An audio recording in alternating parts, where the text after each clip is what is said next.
Οι επόμενοι που θα δούμε να παρελάβουν, που βλέπουμε αυτή τη στιγμή στο κέντρο της τηλεοπτικής μας οθόνης,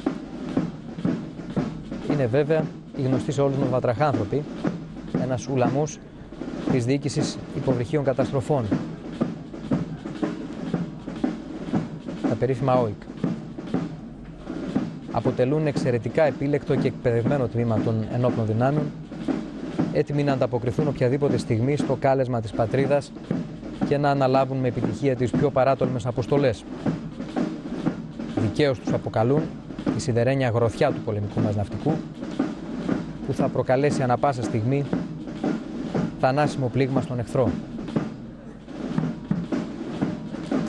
Το πολεμικό ναυτικό με τις σύγχρονες μονάδες και την υψηλή ετοιμότητα αποτελεί ισχυρή δύναμη αποτροπής και εγγυάται την προάσπιση της ελευθερίας και αξιοπρέπειας του έθνους.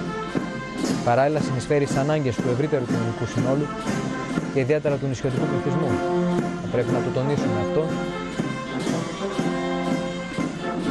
Παρακολουθείτε τα περίφημα ΟΙΚ.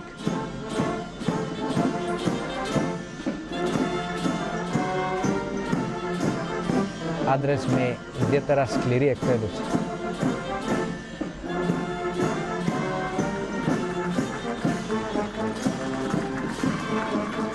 Παίρνουν αυτή τη στιγμή μπροστά από τον πρόεδρο της Δημοκρατίας,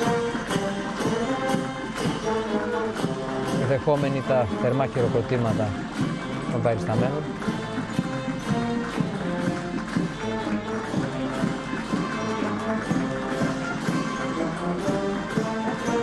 Άψογος ο σχηματισμός και η λεβεδιά αυτών των νέων.